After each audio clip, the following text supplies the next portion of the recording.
2024 లేదా 25లో డిగ్రీ లేదా బీటెక్ చదివారా? సాఫ్ట్‌వేర్ జాబ్ కోసం ఎదురు చూస్తున్నారా? అయితే కోడ్ జ్ఞాన్ 100 డేస్ కోర్సులో చేరండి. జాబ్ సాధించండి. నమస్కారం అమ్మగారు. నమస్తే అమ్మా. అక్టోబర్ మాసంలో మకర రాశి వారికి విద్యాపరంగా, ఆరోగ్యపరంగా, సంతానపరంగా, వివాహపరంగా ఎలా ఉండబోతుంది? ఎన్ని గ్రహాలు వారికి ఈ మాసంలో అనుకూలిస్తున్నాయి? ఏ ఏ సందర్భాల్లో జాగ్రత్త పడాల్సిన అవసరం ఉందంటారు అమ్మగారు? తప్పకుండా అండి. మకర రాశి అనేటువంటిది ఎప్పుడు కూడా ద ఒరిజినల్ 10th హౌస్ అండి. అంటే 10వ స్థానం అనమాట. ఈ 10వ స్థానం అయినటువంటి మకర రాశి వాళ్ళకి ఈ గోచారంలో ఇప్పుడు మనం చూసేటువంటి అక్టోబర్ నెల గోచారంలో అనేక రకాల గ్రహ మార్పుల వల్ల కనీసం 6 ప్లానెట్స్ చేంజ్ అవుతున్నాయండి. దీనివల్ల ఏంటి అంటే అన్ని రాశుల వారికి విభిన్నమైన మార్పులు కనబడుతున్నాయి. అందులో భాగంగానే మకర రాశి వాళ్ళకి మనం చూస్తే అమ్మా, ఫస్ట్ ఆఫ్ ఆల్ అక్టోబర్ 10వ తారీఖున శని 3వ స్థానంలోంచి 2వ స్థానంలోకి రాబోతున్నారు. ఆల్రెడీ రాహు అక్కడ ఉంటున్నారు. సో ఆయనతో పాటు కంజంక్షన్ శని రాహుల యొక్క కంజంక్షన్ కనబడుతోంది. అయితే ఇక్కడ చూడండి, గురుడు అనేటువంటి ప్లానెట్ సెప్టెంబర్ 28వ తారీఖున 6వ స్థానం నుంచి 7వ స్థానంలోకి రాబోతున్నారు. దీని మూలాన ఏం జరుగుతోంది అంటే గురుబలం పెరగబోతోంది. ఇది చాలా శుభశకునం, మంచి సూచన. అయితే అష్టమంలో కేతు యథావిధిగా అలాగే ప్రయాణం చేస్తున్నారు. 9వ స్థానంలో శుక్ర సంచారం అనేటువంటిది జరుగుతోంది. ఎప్పటి నుంచి? 9వ తారీఖు దగ్గర నుంచి, అక్టోబర్ 9వ తారీఖు దగ్గర నుంచి సింహరాశిలోంచి కన్యారాశిలోకి శుక్రుడు ఎంటర్ అవుతున్నారు. ఇక 10వ స్థానాన్ని చూస్తే అమ్మా, 10వ స్థానాన్ని చూస్తే రవి అనేటువంటి ఈ గ్రహము అక్టోబర్ 17వ తారీఖున ఈ తులారాశిలో ఎంటర్ అవ్వడం అనేటువంటి జరుగుతోందండి. 2వ తారీఖున బుధుడు తులారాశిలోకి ఎంటర్ అవుతున్నారు. కుజుడు ఆల్రెడీ తులారాశిలోనే ఉన్నారు. ఈ పరంగా చూస్తే మకర రాశి వాళ్ళకి 5 గ్రహాలు దివ్యంగా యోగిస్తున్నాయి అని చెప్పొచ్చండి. చాలా ఎక్స్ట్రాడినరీ టైం అనమాట. ఒక్కొక్క గ్రహాన్ని మనం విశ్లేషణ చేస్తూ వెళ్తే మొట్టమొదటిగా 2వ స్థానంలో శని అండ్ రాహు. 2వ స్థానం అంటే విద్య, ధనస్థానం అండి. అంటే డబ్బులు విపరీతంగా ఇన్ని గ్రహాలు ఉన్నప్పటికీ కూడా ఇక్కడ ఏలినాటి శని అనేటువంటిది ఆల్రెడీ ఇబ్బంది పెడుతోంది. చాలామందికి ఒక కన్ఫ్యూజన్ ఏంటి అంటే మార్చి 30వ తారీఖుతో ఏలినాటి శని వెళ్ళిపోయింది కదా, మళ్ళీ ఏంటిది అనుకుంటూ ఉంటారు. కానీ శని అనేటువంటి ఆయన మళ్ళీ వెనక్కి రావడం వల్ల, కుంభరాశిలోకి రావడం వల్ల కొంతకాలము మళ్ళీ ఏలినాడు శని యొక్క ప్రభావం ఖచ్చితంగా పడుతుంది. సో ఇక్కడ చూడండి, 2వ స్థానంలో శని ఉండడం వల్ల ఆర్థిక ఇబ్బందులు కానీ, రుణ బాధలు కానీ, విద్యలో ఆటంకాలండి. చదువుకునే విద్యార్థులు మకర రాశి వాళ్ళు చాలా జాగ్రత్తగా కాన్సన్ట్రేషన్తో చదవాలి. ఉత్తీర్ణత శాతం తగ్గే అవకాశములు ఎక్కువగా కనబడుతున్నాయి. డబ్బులు వృధాగా ఖర్చు అయిపోయేటువంటి స్థానం అమ్మ. అంటే ఇదేంటి అంటే సేవింగ్స్ అనమాట. అక్కడ ఎప్పుడైతే శని రాహులు ఉంటారో ఉన్న డబ్బంతా ఎక్కడైనా ఇన్వెస్ట్మెంట్ కింద పెట్టడం ఆర్ ఎవరైనా మోసం చేయడం ఇలాంటివి ఎక్కువ ఉంటాయన్నమాట. సో అప్పులు చెయ్యొద్దు, అప్పులు ఇవ్వద్దు, సహాయంగా ఎవరికి కూడా హామీలు, సంతకాలు లాంటివి ఏది పెట్టద్దు. అయితే ఇక్కడ చూడండి, అన్నిటికంటే శుభశకనం ఏంటి అంటే గురుగ్రహ సంచారం అమ్మ. ఈ గురుడు అనేటువంటి ఆయన 6th నుంచి 7th హౌస్లోకి రాబోతున్నారు. 3rd అండ్ 12th లార్డ్ అనేటువంటి గురుడు 7th హౌస్లో ఉన్నారు. విదేశీ యోగం కోసం ట్రై చేస్తూ ఉంటే విదేశీ యోగాలన్నీ కూడా సఫలీకృతం అవుతాయి, అన్నీ కూడా విజయవంతంగా పూర్తవుతాయి. 2, విదేశాల్లో ఉన్నటువంటి వాళ్ళకి జాబ్ లేదు, బిజినెస్ లైఫ్లో ఎదగాలని కోరుకుంటున్నాము, మనీ లేవు సరిగ్గా, ఇక్కడికి వచ్చిన తర్వాత సక్సెస్ లేదు, అనవసరంగా వచ్చామని ఫీల్ అవుతున్నాము, ఇలాంటి వాళ్ళు ఎవరైనా ఉంటే వాళ్ళకి ఖచ్చితంగా శుభవార్త వినే యోగము ఈ గురుబలం పెరగడం వల్ల కలుగుతోంది. ప్రయత్న బలాన్ని పెంచండి. గురుబలాన్ని పర్సనల్ చార్ట్లో డెవలప్ చేసుకోవడానికి ట్రై చేయండి. అక్టోబర్ దగ్గర నుంచి 90 డేస్ 90 రోజులు డిసెంబర్ 27వ తారీఖు దాకా ఎక్స్ట్రాడినరీ రాజయోగాన్ని మీరు చూస్తారు. అష్టమంలో కేతుగ్రహ సంచారము అనేటువంటిది కలుగుతోందండి. దీని మూలాన ఏంటి అంటే మనోవిచారం అనేటువంటిది పెరుగుతుందన్నమాట. అష్టమ కేతు ఎప్పుడూ కూడా మనోవిచారం, తెలియనటువంటి ఆకస్మిక ధన నష్టములు.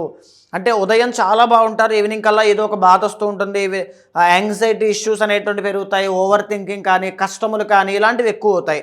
వృధా ప్రయాసాలన్నీ కూడా దీనివల్ల కలుగుతాయి అన్నమాట.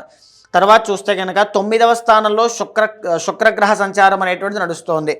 ఇక్కడ 9లో శుక్రుడు ఎప్పుడైతే యోగిస్తూ ఉంటారో ఎలాంటి ఫీల్డ్స్ ఉన్న వాళ్ళకి బాగుంటుందంటే అమ్మా, మేజర్లీ సినీ, నాటక కళారంగాలు, నృత్య గీత వాద్యాది రంగాలు, AI, వర్చువల్ రియాలిటీ వీటికి సంబంధించిన వృత్తుల్లో ఎవరైతే ఉంటారో, ఎందుకంటే శుక్రుడు కళాత్మకమైనటువంటి కళలకి అధిపతి అయినటువంటి ఆయన కాబట్టి ఆ కళారంగం వాళ్ళకి చాలా బాగుంటుంది. మంచి మనీ, తర్వాత జన ఆదరణ, జన ఆమోదము ఇవన్నీ కూడా, అంటే జనాలందరూ కూడా అవకాశాలు ఇవ్వడం, మంచి ఫేమ్ రావడం, నేమ్ రావడం, వెల్త్ డెవలప్ అవ్వడం, అదృష్టం పట్టడం, బంగారాలు, వస్తువులు, వస్త్రాలు, వాహనాలు ఇవన్నీ కొనుగోలు చేసే యోగం అన్నమాట. శుక్రుడు ఎప్పుడు కూడా ఎలాంటి వెల్త్కి, అలాంటి కొనుగోలు చేసే ఐటమ్స్కి, శుభకార్యాలకి, ప్రేమ వ్యవహారాల్లో కూడా మంచి విజయాన్ని చూసే అవకాశం కనబడుతోందండి. చాలా బాగుంది. ఎందుకు అంటే శుక్రుడు 5th లార్డ్.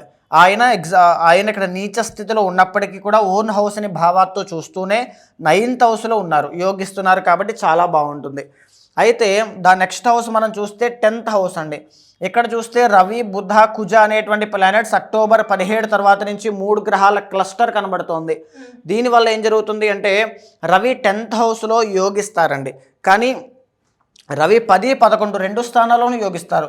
కానీ ఇక్కడ ఏంటంటే రవి నీచ స్థితిలో ఉన్నారు, బికాజ్ తులారాశి కాబట్టి రాజకీయ రంగంలో ఉన్న వాళ్ళు కావచ్చు, గవర్నమెంట్ జాబ్ కోసం ట్రై చేస్తున్న వాళ్ళు, గవర్నమెంట్ జాబ్లో ఆల్రెడీ ఉన్నవాళ్ళు, రవి బలం కోసం అంటే లీడర్షిప్ క్వాలిటీస్ కావాలి, సెల్ఫ్ కాన్ఫిడెన్స్.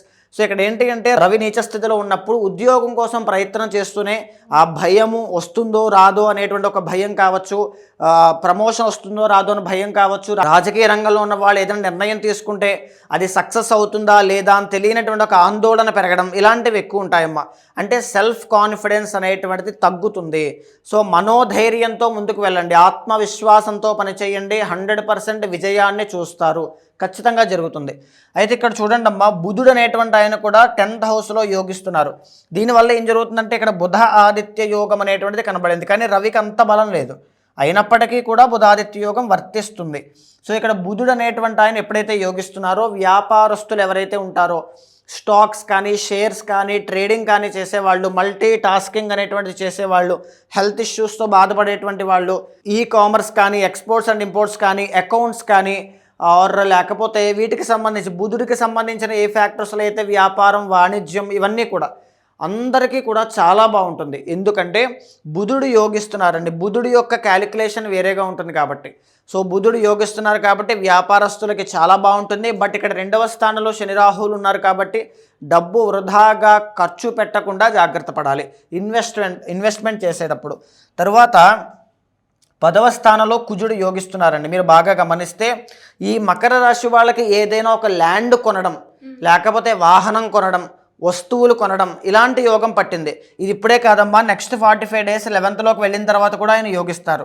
సో ఖచ్చితంగా రియల్ ఎస్టేట్ వ్యాపారం చేసే వాళ్ళకి, తర్వాత కోర్టు వ్యవహారాలు, న్యాయపరమైన చిక్కులతో ఇబ్బంది పడేటువంటి వాళ్ళకి, కలహాలు తగువుల్లో ఇబ్బంది పడేటువంటి వాళ్ళకి, తర్వాత భూ సంబంధిత వ్యవసాయం కావచ్చు, ఏదైనా వాటి విషయాల్లో పనిచేసే వాళ్ళకి రాజయోగము అని చెప్పచ్చు. అది 10th and 11th హౌసెస్లో ఈ నెక్స్ట్ 45 డేస్ కూడా మకర రాశి వాళ్ళకి రాజయోగం ప్రసాదిస్తోంది. సో శత్రునాశనం కూడా, అంటే యునానిమస్గా అనుకున్న స్థానానికి రీచ్ అయ్యేటువంటి సెల్ఫ్ కాన్ఫిడెన్స్ కూడా ఈ కుజుడు ఒక పక్క నుంచి ఇస్తుంటాడు. సాహసోపేత నిర్ణయాలు తీసుకోవడం, కొత్త ఎక్స్పెరిమెంట్లు చేయడం, ఇలాంటివి అన్నమాట. ఈ కుజుడు అనేటువంటి ఆయన సక్సెస్ తీసుకురావడానికి ఎక్కువగా ఆస్కారం కనబడుతోంది. సో ఓవరాల్గా చూస్తే మకర రాశి వాళ్ళకి 5 గ్రహాలు దివ్యంగా యోగిస్తున్నాయి. 3 ప్లానెట్స్ శని, రాహు, కేతు ముగ్గురు కూడా అనుకూలించడం లేదు. సో ఖచ్చితంగా సుబ్రహ్మణ్య స్వామి వారి యొక్క ఆరాధన ఎక్కువగా చేయండి. శనివారం నాడు శనికి తైలాభిషేకం చేయించండి, నల్ల నువ్వులు దానంగా ఇవ్వండి, అద్భుతమైన శుభ ఫలితాలు ఖచ్చితంగా చూస్తారు. ఈ రాశి వారికి ఏ రంగు బాగా కలిసి వస్తుందంటారు ఈ మాసంలో? ఈ మాసంలో వీళ్ళకి బాగా కలిసి వచ్చేటువంటి రంగు వైట్ కలర్ అండి. వైట్ ప్రిఫర్ చేయండి. కలిసి వచ్చే నెంబర్ 5, నెంబర్ 3 రెండూ కూడా చాలా బాగుంటాయమ్మా. కలిసి వచ్చే రోజు బుధవారము, తర్వాత మంగళవారం కూడా చాలా బాగా కలిసి వస్తుందండి. మరి అలాగే ఇంకా ఎవరికైనా కూడా ఇంటర్నల్గా వారి యొక్క చార్ట్ ప్రభావం ఏ విధంగా ఉంది, వారు ఎదుర్కొనే సమస్యలకి ఎలాంటి పరిహారం చేసుకోవాలి అనుకునే వాళ్ళు ఎవరైనా కూడా మిమ్మల్ని అప్రోచ్ అవ్వాలి అంటే ఎలా ఉంటుంది మా గారు? అలాంటి వాళ్ళు ఎవరైనా సరే ఖచ్చితంగా మీకు కింద కనిపించిన నెంబర్కి కాల్ చేస్తే మా వాళ్ళు మీకు పూర్తి వివరాలు అందిస్తారు. మీ గోచారాన్ని, అదేవిధంగా మీ పర్సనల్ చార్ట్ చెక్ చేసిన తర్వాత, ఎందుకు అని అంటే పర్సనల్ చార్ట్లో చాలా యూనిక్గా ఉంటుందండి. అక్కడున్న బ్లాకేజెస్ వేరు, అక్కడున్న గ్రహాల యొక్క స్ట్రెంత్ వేరు, అన్నీ వేరు. అవి చెక్ చేసిన తర్వాత ఏదైనా దోషం ఉంటే శాంతి పరిహారములు ఆచరింపచేసి భగవత్ అనుగ్రహం కలిగేలా చేస్తాను. థ్యాంక్ యూ మా గారు, థ్యాంక్ యూ సో మచ్. నమస్తే అమ్మా.